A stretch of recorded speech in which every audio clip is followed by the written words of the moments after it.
Science పరంగా చూస్తే తుమ్ము అనేది ఒక స్మాల్ డస్ట్ అలర్జీ వల్ల వస్తుంది. అదే ఆచారాల పరంగా చూస్తే తరతరాల నుంచి మనకి ఒక నమ్మకం ఉంది. ఎవరైనా బయలుదేరుతున్నప్పుడు తుమ్మితే అపశకునం అని భావిస్తాం. అపశకునం అవునో కాదో తెలియదు, కానీ తుమ్ము వలన కలిగే శుభ అశుభ ఫలితాల మీద గల నమ్మకాలు చాలానే ఉన్నాయి. పైగా దానికో శాస్త్రం కూడా ఉంది. అవేంటో మనం ఇప్పుడు తెలుసుకుందాం. ముందు తుమ్ము మంచిది కాదు, వెనక తుమ్ము మంచిది అని పెద్దవాళ్ళు ఎప్పుడూ చెబుతూ ఉంటారు. ఎవరైనా ప్రయాణం అయినప్పుడు వాళ్ళు బయలుదేరిన తరువాత వెనకాల తుమ్మిన తుమ్ము చాలా మంచి చేస్తుందట. అలాగే ఒక తుమ్ము కీడును సూచిస్తుంది. 2 తుమ్ములు తుమ్మితే వెళ్ళిన పని సక్సెస్ఫుల్గా కంప్లీట్ అవుతుంది.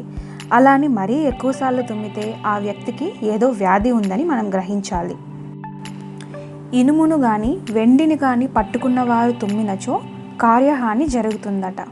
కంచు కానీ రాగిని కానీ చేత ధరించిన వారు తుమ్మినచో కార్యసిద్ధి జరిగి వెళ్ళిన పని సక్సెస్ఫుల్గా కంప్లీట్ అవుతుందట. ఎవరైనా తుమ్మినప్పుడు బంగారం, మొసలి, ఆడవారి నాట్యం, తాంబూలం వేసుకున్న వారి ముఖం చూస్తే ఆ తుమ్ము వలన కలిగే నెగిటివ్ ఫలితాలన్నీ నశించిపోతాయట.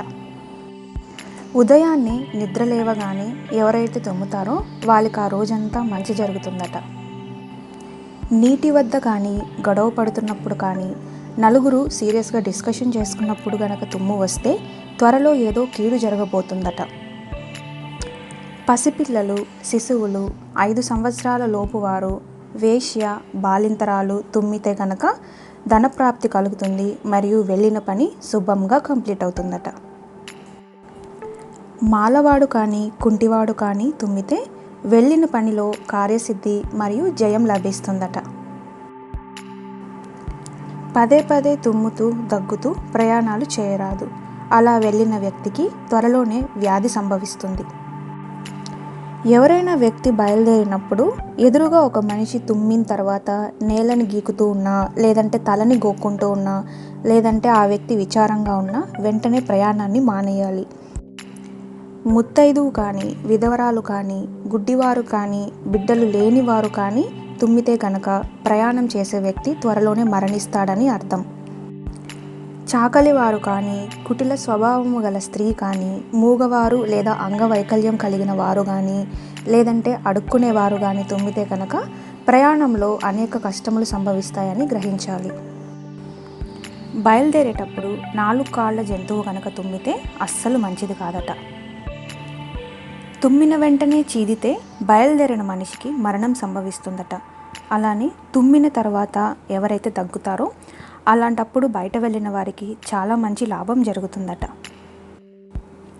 కూర్చునేటప్పుడు, పడుకునేటప్పుడు, కొత్త బట్టలు వేసుకునేటప్పుడు, భోజనం చేసేటప్పుడు, దానం చేసేటప్పుడు, విత్తనాలు చల్లేటప్పుడు, పెండ్లిలోనూ తుమ్ము కనుక వస్తే చాలా మంచి శుభశకునమట. సో చూసారు కదా ఫ్రెండ్స్, తుమ్ము గురించి తరతరాలుగా మనకున్న నమ్మకాలని నేను పెద్దవారిని అడిగి కనుక్కొని ఈ వీడియోతో మీరు షేర్ చేసుకుంటున్నాను. ఈ వీడియో కనుక నచ్చితే లైక్ చేయండి, కామెంట్ చేయండి. అలానే మీ ఫ్రెండ్స్ అండ్ ఫ్యామిలీ మెంబర్స్తో షేర్ చేసుకోండి. ఎవరైతే కొత్తవారు కనుక చూస్తున్నారో వారు నా ఛానల్ని తప్పకుండా సబ్స్క్రైబ్ చేసుకొని బెల్ బటన్ని యాక్టివేట్ చేసుకోండి.